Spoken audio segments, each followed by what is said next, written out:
The river's secret. The bus rattled along the dusty road, its wheels kicking up clouds of red earth that clung to the windows like a veil. Nomalanga stared out at the familiar landscape of the Eastern Cape, her heart heavy with grief. The rolling hills, dotted with clusters of rondavels and grazing cattle, were a stark contrast to the bustling city life she had left behind in Johannesburg.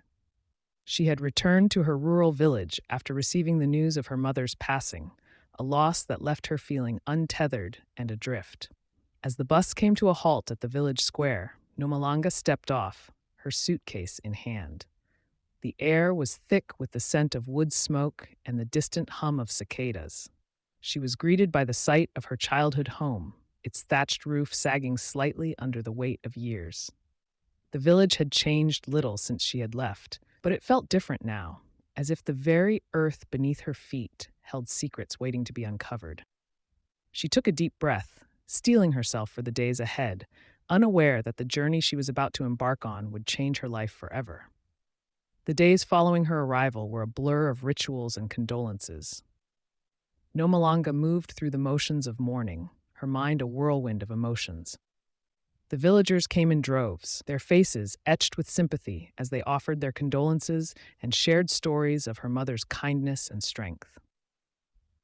But amidst the sea of familiar faces, Nomalanga couldn't shake the feeling that something was amiss.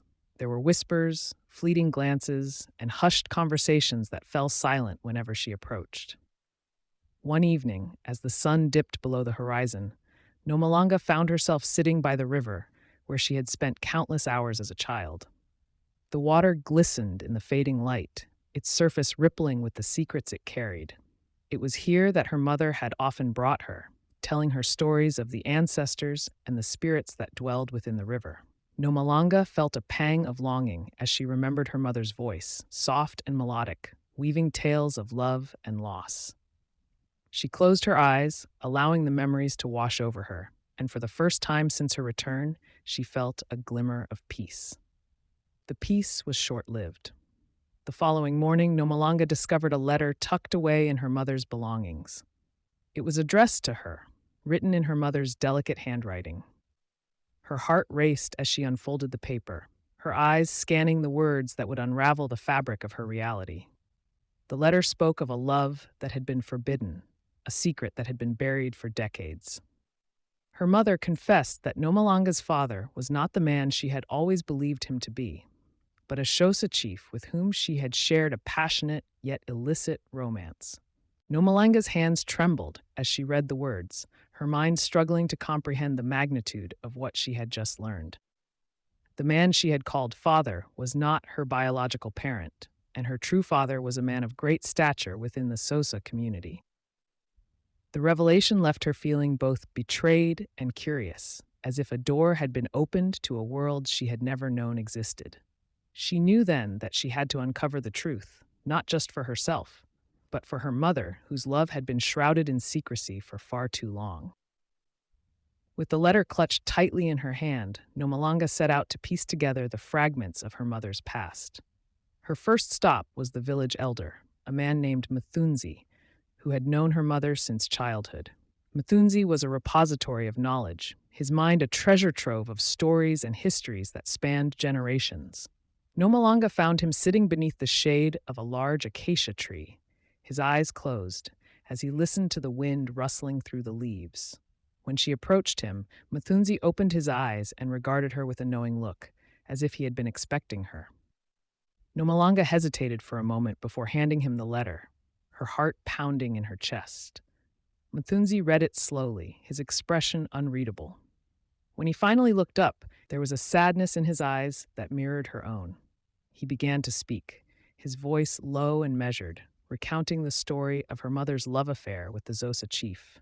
It was a tale of passion and heartbreak, of a love that had defied the boundaries of tradition and societal norms. As Nomalanga listened, she felt a surge of emotions, anger, sadness, and a strange sense of pride. Her mother had loved fiercely, even in the face of adversity, and that love had given birth to her. Mthunzi's words painted a vivid picture of a woman who had been willing to risk everything for the sake of love, and Nomalanga couldn't help but admire her courage. But there was still so much she didn't know, and she was determined to uncover the rest of the story, no matter where it led her. The journey to the Xhosa chief's village was a long and arduous one. Nomalanga traveled on foot, her path winding through dense forests and across rolling hills. The landscape was breathtaking, but she had little time to appreciate its beauty. Her mind was consumed with thoughts of what lay ahead, of the man who was her father and the life he had led. She wondered if he had ever thought of her, if he had known of her existence, or if she had been nothing more than a secret he had buried along with her mother. When she finally arrived at the village, she was greeted with a mixture of curiosity and suspicion. The villagers eyed her warily, their whispers carrying on the wind like a distant echo. Nomalanga's heart raced as she approached the chief's homestead, a cluster of rondavuls surrounded by a wooden fence. She was met by a group of men, their faces stern and unyielding. The journey had been long and arduous, but it had been worth it. Nomalanga had discovered the truth of her identity, and in doing so, she had found a sense of peace that would carry her through the rest of her life. She knew that the river would always be a part of her, a reminder of the love that had brought her into this world and the strength that had guided her through the darkest of times. And as she looked out at the water, she whispered a silent thank you to her mother, whose love had been the river's secret and the key to her own happiness. Nomalanga's story became a legend in the village, a tale of love, loss, and redemption that was passed down from generation to generation. She and Thabo married in a traditional Xhosa ceremony, their union a symbol of the healing that had taken place.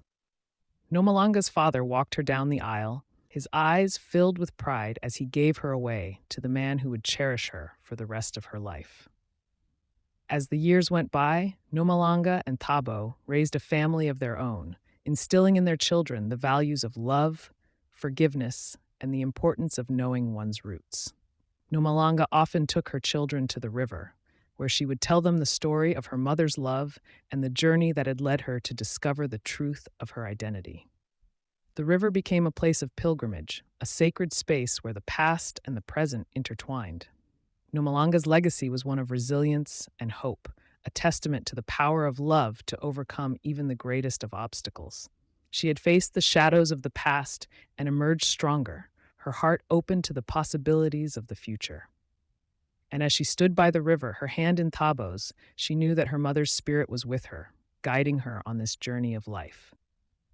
The river's secret had been revealed, and in its waters, Nomalanga had found not only the truth of her identity, but also the key to her own happiness. The end. Thanks for listening. Kindly subscribe to my channel for more videos.